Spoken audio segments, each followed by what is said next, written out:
What's up, Ben? Hey, man, what's going on? Just ready to do an office hours. Ready to talk. Yeah, man. It's good stuff. I was clicking. I was doing office stuff while you were doing office hours. Oh, that's pretty cool. So it's like, because we're in the office. This is real. This is real. What's happening, bro? Nothing. How was Jamaica, man? Let's talk. Well, yeah, we're here. Oh, you want to talk about like real life vacation stuff? I want to talk about, well, I don't know. It sounded like you had some snazzy intro. Let me let you get that out of the way. I don't have a snap. Hey, welcome to Office Hours. This is the show where we talk about how to produce video in a corporate setting. But really, we prepped nothing today because everybody's been all over the place. So, yeah. I just got back from a mission trip with my church to St. Anne's Parish in Jamaica, and it was awesome. It was really fun. Was it near the beach, boy? Well, the whole island is smaller than the city or the area of Houston. I didn't realize that. I guess I didn't know that. So you can basically drive around the whole island in about 4 hours. Yeah. So everything's pretty close to the beach, but we were in the mountains most of the time. Oh, that's cool. And what, y'all were building houses or what? At one site, we were building out a school and a church that somebody was connected to. So we were installing roofing underneath the sheet metal church roof. We had like plywood that we were kind of connecting to create a little bit of an insulation. Sure. It was, I don't know how well it'll work. It wasn't up to our code, but yeah, I don't think they have code enforcement there in St. Anne's Parish. I think you're probably fine. Yeah, they did not at all, because it's like Houston. There's no zoning laws. There's nothing. You just do whatever you want. It was a lot like that. The other we did was like crawl up onto the roof of the school that was right next to it, and their sheet metal roof was like kind of rusted through. They had a bunch of holes. Kids were getting rained on. So we found scraps of sheet metal from people that lived around there, bought them, kind of cut them up so they would fit over the holes, screwed them in, and we reinforced the roof because the roof seemed like it was about to collapse. So we did a bunch of crossboards and screwed them in, and one of them fell down. I was like trying to do like 3 at a time, but as I was installing them, I was bending some of the boards out a little bit, and one of them fell down right on my head. That was not safe. Yeah, I wasn't wearing a no hard hat. OSHA violation. You need to call Ken back and see if you can get some kind of human performance, safety equipment to make sure that this works better next time. I did think that Knowledge Vine would not have approved of our workplace safety.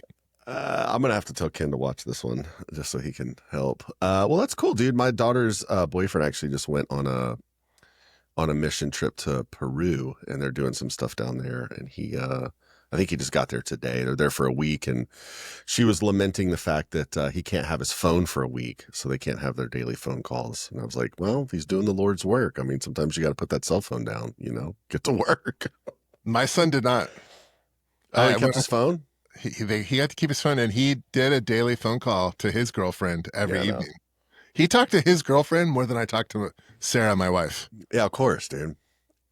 That's what 20 plus years will do. You don't really have to check in every day, She was like, it's cool. I'm going to spend the week. not talking to you. Yeah. Well, look, it's been, I don't think we've done one of these in 4 weeks, and it's interesting for us because I think anybody that's in the industry knows that typically summer months are a little slow, but for us, specifically June is always really crazy. And I think it's because we travel with clients and we tend to do these destination events. And so we have people that have like big destination events. And so it makes it really, and then we've also got a couple people that decided to take some vacations the first week of June, which we won't talk about, but they did. Yeah. It wasn't you, buddy. You were fine. I think you took a good week.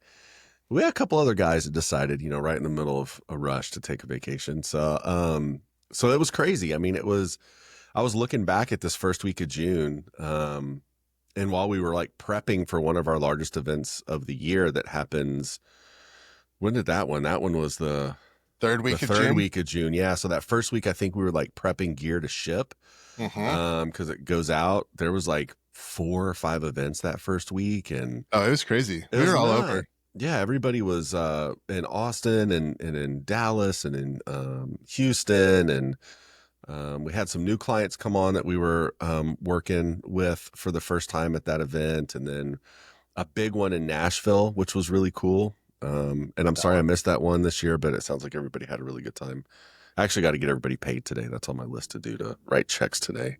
Things bosses do. Yeah, but that one looked awesome, and I want to talk a little bit about that one today. The other stuff was interesting, but it was kind of status quo, similar things that we do all the time, and it was just, I guess, the biggest takeaway for me on this month was that the planning is really what made it so seamless. Like this could have been a cluster. And for a group, for people that don't know this, we only have 8 full-time employees. We're not a huge company. There's only 8 of us. Mm-hmm. So when you're talking about 3 or 4, And two of those don't do production. 2 of those don't do production. They're designers and Yeah. do digital and graphics. So really 6 full-time production staff, and really me, don't do a ton of on-site production anymore. So it's a lot to manage. And we do bring in contractors that we work with occasionally. We have a pretty deep roster of guys that we really trust. So we're not just hiring randoms, but the planning for this, and I got to give kudos to Nate and to Brandon and Brown too. But Nate really put together like a solid schedule and got us through those first 2 weeks because Brandon and Brown were out, and he still managed to get it done. So Yeah. hats off to Nate. I won't take my hat off because I'm bald, but you can.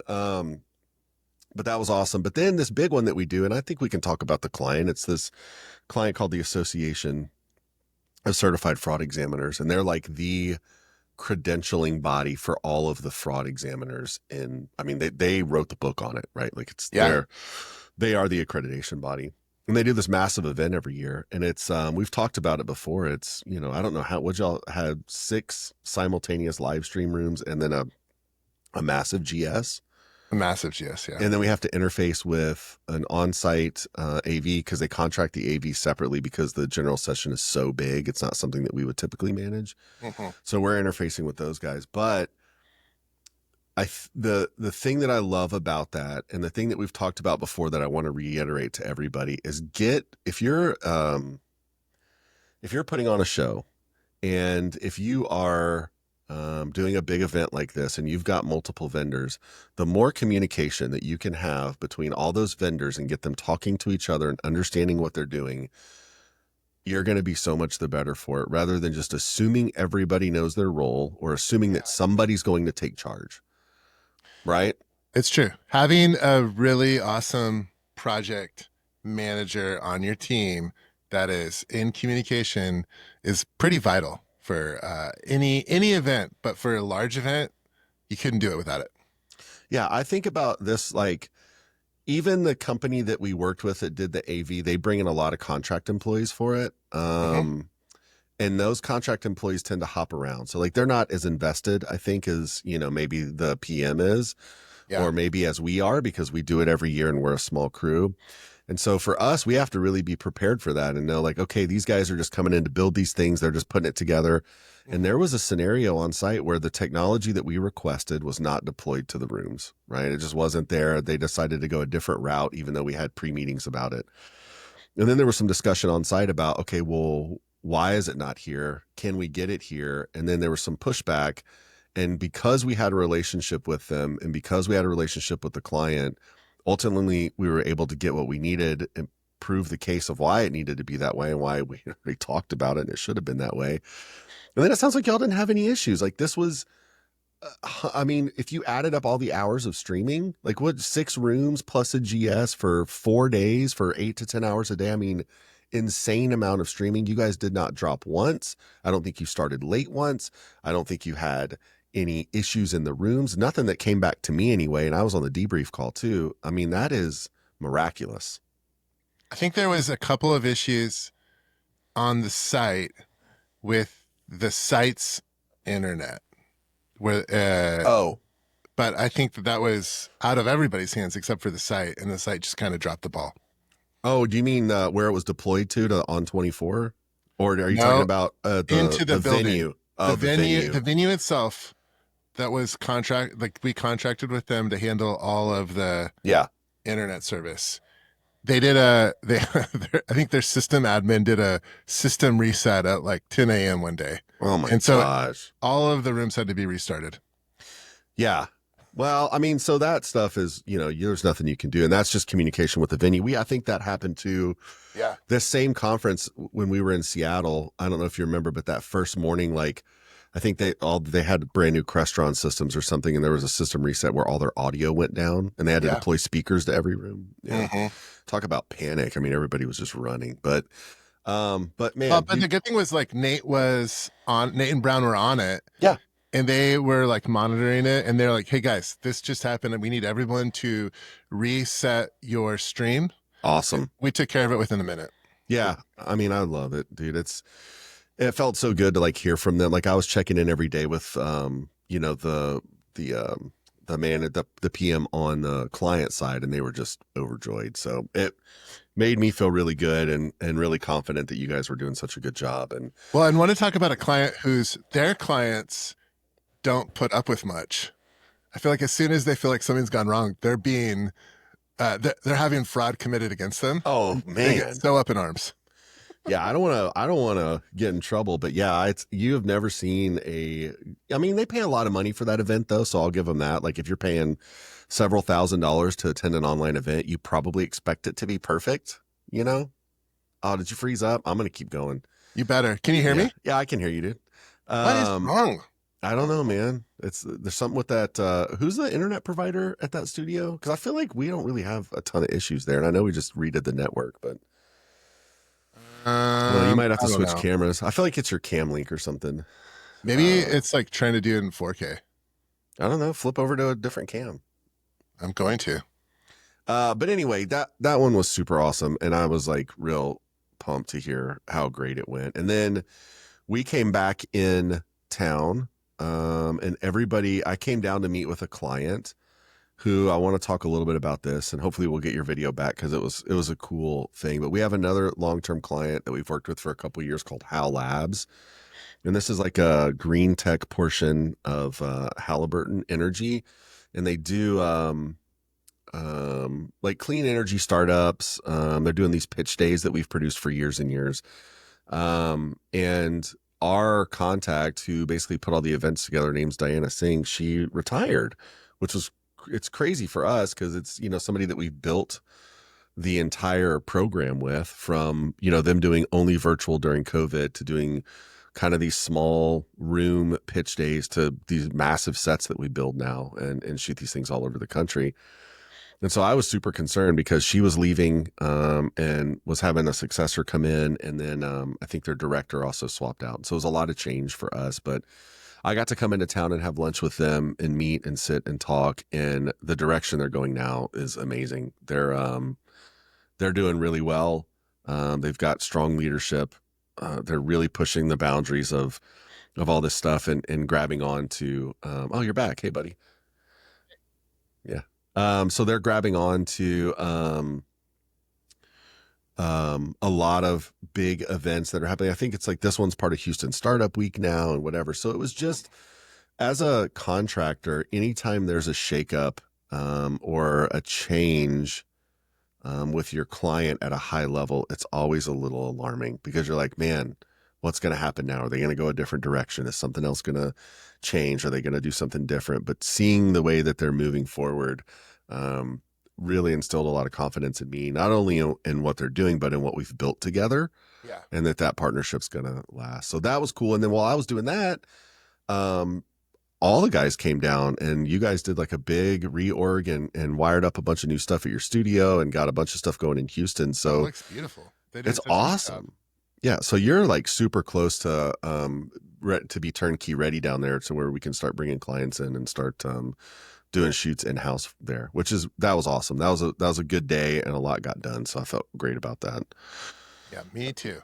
Yeah, I'm sure you did, dude, because it looked awesome when I left. And then we got we had another new client. This was an interesting thing that I want to talk about because I don't know how to frame it. And I don't want to, it's a positive thing, but I'm not sure how to frame it. We have a client that we worked with for a long time that does solely like they manage events, but they also do some in-house AV stuff now as well. Mm-hmm. And we hadn't worked with them in quite some time, and I was concerned that the relationship had soured because they had had some clients in the past that had fallen off, that had come back to us because I think they knew us as a vendor. And so I had a lot of I don't know, man, a lot of mixed emotions about that. And but that they came back and invited us back onto a gig, and the guys just finished that one up, and it was a slam dunk. They did such a good job. And then there's some we've had a lot of clients where that stuff like that has happened, where either due to budgetary constraints or due to shifts in management, they've gone a different direction, but then they've come back. Feels good. It means It we're feels doing something good. right. And I like that. I don't want this to sound like a shameless plug, but like that is awesome. Like that has happened multiple times to us where Yeah. it's been like a new director that's come in or someone that's come in and been like, hey, yeah, I got somebody else. Like we're going to do this, or these people are cheaper, or I want to try this or whatever. They do it for 2 years and they go, ooh, would y'all come back? Cause the value that you provide is way better. Your service is way better, whatever. Mm-hmm. And I always want to keep these relationships open with people. And I always want to do that because for us, like that's our entire goal, is just to do good work and to keep those relationships intact. So I guess what I want to say about that, if you are out there and you're producing events and you're doing stuff like that, and you've got a vendor that you like, talk to them about if your needs are changing, and talk to them about if your budgets are changing, and give them the opportunity to stick with you through that, because you can save yourself a lot of heartache if you've got a good thing going. Now, if you just came in brand new and you don't know anybody and you've already got a team, I can understand why you'd want to maybe shift that around. And then on the other side of that, I will tell you, if you're a single shooter, or if you're a production company, if you're whatever else, and you know you're doing good work, don't worry about it. Just keep doing the good work because they're going to come back. Like if you're doing it right, there's enough people that aren't, that are gonna, and especially someone that's gonna underbid, or if it's just a lowest possible quote or something, you're gonna probably get them back. So we had one of those that came back, and it was cool. It was awesome to do, and it was great to be back on site and do a good event with them. And then everybody's gearing up right now. Oh man, we got our concrete done at the office too. Did you know that? No, I'll just send you some pictures. So like we've been working on those on-site storage for a couple of months now, which I'm sure nobody cares about that but us, but it really helps us be a lot more efficient with our gear. I mean, I know everybody at the office is super stoked about them. So Yeah, yeah, because we don't have to go off-site to warehouse anymore. So everything's here, yeah. which is huge. And we built some concrete paths, some elevated concrete paths between all the storage buildings. So now we can back the box truck up or the vans up, Okay. unload onto a pad, and then immediately just roll right in. So like the in and out is so much faster now.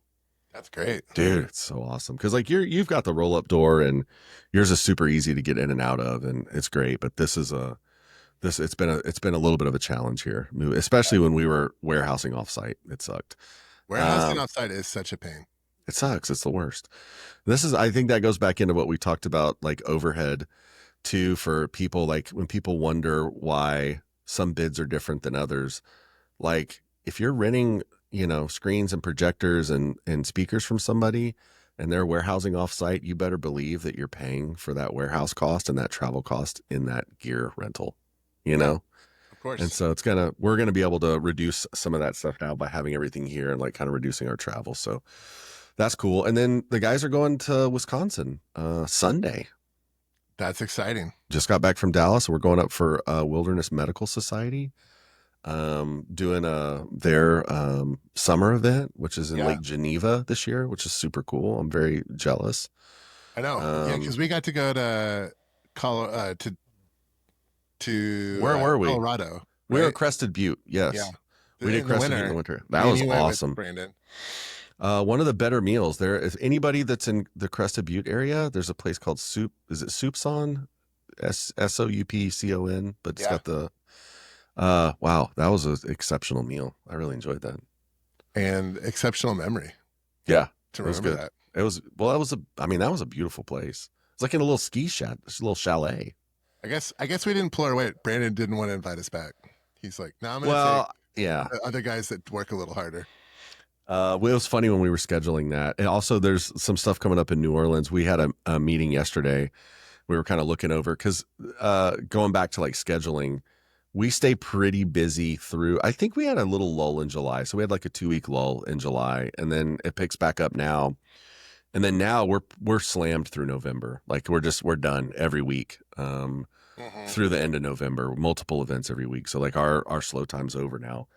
Um, but we were talking about scheduling, and they were looking. There's some overlap happening. I think it's in August, and there's an event in New Orleans. And Nate obviously was like, I'll go. super, yeah, super quick. He's like, me and Steve are going to New Orleans, and then you guys are going to be here. And it was just like, oh yeah, you're going to New Orleans. Okay, cool. Yeah. So it's Well, funny. another thing that we did that was pretty fun was for a big oil company, like a shoot for a production Oh, company that had a pretty detailed script, and we got to do the production for them inside of their corporate headquarters. I was flying a drone inside of their corporate headquarters, and the guys were like, "Hey, be careful. This table's $2 million, so please don't destroy it." And you're like, can we say who that was for? Or should we not say? Because that's "Oh, pretty I don't think we nuts. can say," but Okay, well, I we, wish I we'll could def- tell you guys because it was bonkers that's who that we were working for. I was like, okay, let's go do it. Say it's a state-run oil company. yeah.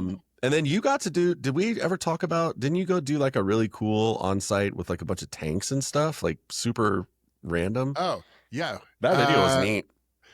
Yeah, we went to it's called Ox Ranch in Uvalde, Texas.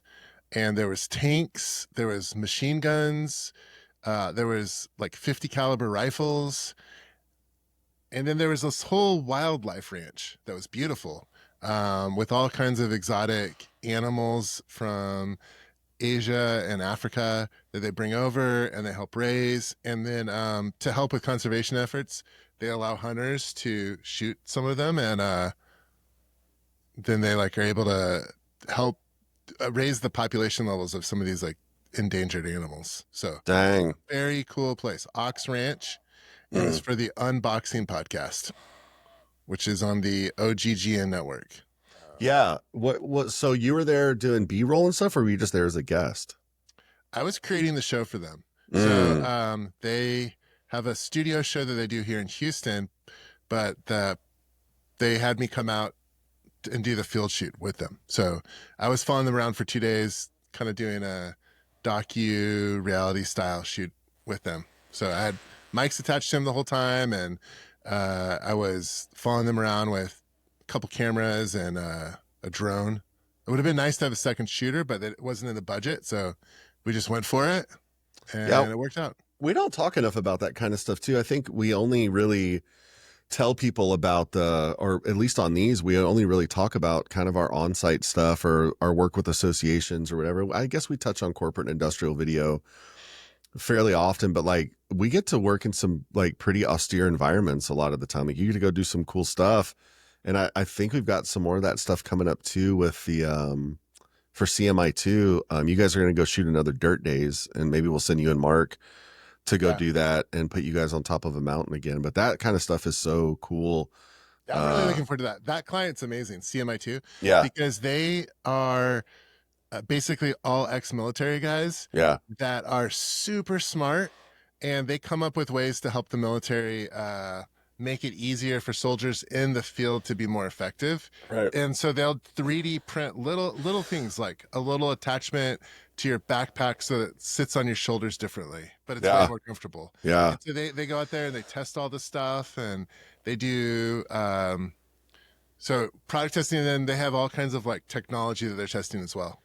And it is yeah, fun, but it yeah. is austere. One time I got stuck on a mountain in West Virginia in very hot heat with no water for 8 hours. And it was supposed to be like a 30-minute shoot. It was like, hey, go up there real fast, get the shot. And then we got trapped because they were dropping explosives all around the mountain, and we couldn't leave. Dang, dude, so crazy. Yeah. Well, have you been up there too when it was really cold? Did y'all do a real cold shoot too? Yeah, we also were there in the Yeah. middle of like freezing winter, and it Yeah. was like, hey, and we did get stuck up on the mountain again, and like with snow on the ground, and they're like, all right, you're gonna have to hike 10 miles back to the place, and you're like, okay. Yeah. No, they're cool. She hit me up. Allie hit me up and was like, "Hey, I haven't heard from them in a while, and they're all based on, I guess, whatever contracts they pull in or whatever they're working on at the time. But they have that big one coming up, and she wanted to get us on the books. I think they moved to like a new main location, but I think it's still out there. But that'll be in September, so it should be pretty nice. And then we got like Jewel Ball coming up, which is pretty fun for the Women's Symphony League.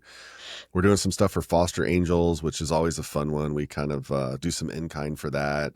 A bunch of stuff for accreditation. Tons of these accreditation ones. TTLA's coming back. We picked up some new stuff with the state that we're doing. So it's cool, man. I like seeing the calendar full. I know that we only had like 2 weeks of downtime, but it always is, it's a little unnerving to me. I'm like, I get real restless when like I walk into the storage and like all the gear's on the shelf. And I'm like, why is all this gear here? Like, what are we doing right now? Yeah. We're not doing anything. But it was nice to reorg in our podcast studio. Yeah, I was gonna say we have some podcast stuff on the books, right? Yeah, so there is a client coming in the first week of August. They'll be the first ones in the new studio. I'm super excited to get this out. I got to put this on my like major to-do list though, but right now we're finishing up the wiring, all the SDI wiring and stuff for the cameras. But man, we got great cameras in there, really good. Brandon spec'd out really nice lighting. It's so beautiful. Yeah, it's as really soon as it's nice. done, I'm gonna come in and shoot a little video to promote it because Yeah. it's amazing. People will be losing their minds if they get to record in there. This is so great. That's pretty cool, man. It took a while. It took longer than I wanted, but I'm glad we didn't rush through any of it because we were able to spec out the right equipment for it. And I mean, it's first class. It's just like, it's super pro. So it's cool to do that. And then the studio is going to be full. Now we can dedicate the studio to basically just doing like turnkey, like green screen and keying stuff. And it can just be set up at all times to do that. And so we're not having to go back and forth a whole lot, which is awesome to have dedicated spaces. So that's awesome. Hey, before we go, because I know we're almost up, I did have a couple people hit me up in the last month for some questions. Oh, yeah. And I feel like, we might as well answer because this is office hours. Yeah. Okay. Let's do it. One was, what kind of mics, like they want to start a podcast, what kind of mics should we use? And I think they're like kind of in a startup environment, so they wanted lower end mics.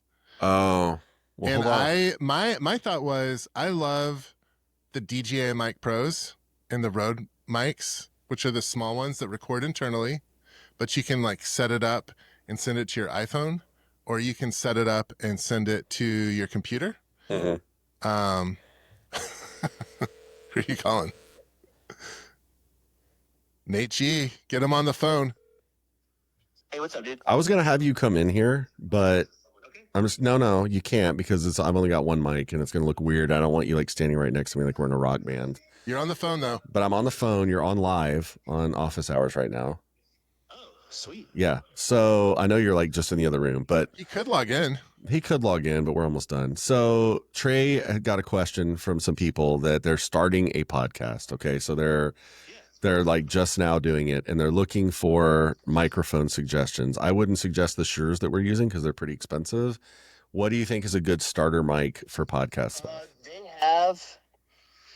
They make a much less expensive kind of version, like an entry model of that. Let me look up I think that's what like I'm using in here, Trae. Like I feel like mine is this it's this Shure like M7 Plus or something. It's the MV7. Yeah, that's what I'm on right now.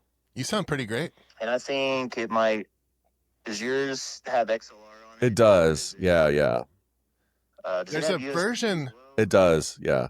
Yeah.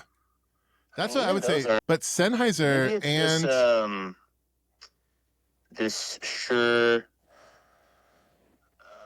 Nate loves the Shure stuff. So the MV7 is great. I have a SM58. SH Broadcast 2 by Shure. What is it called? It's called it's Shure by Gator Premium. Or actually, Nope, sorry, that's the arm. But that's the right mic I was looking at here. I'll say the MV7 is a good mic. If you can do $200, it's a great mic because it's got USB-C, but it also has XLR. So you don't have to have like another preamp. 300 right now on. That's for the Plus, I think. I think you can get the regular MV7. Yeah. Anyway, I think okay. there's a Yep. like I a would, version of I that. mean, if you're looking for XLR, you know, it's hard to beat the cheap, sure, Yeah.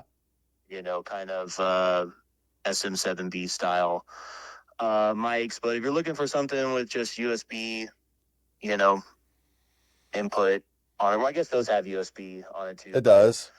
I really like, you know, for something even more low key and you don't need an interface, you know, the Yeti Blues, I think, sound pretty good quality for the price that they are, and their drivers play pretty well with like everything.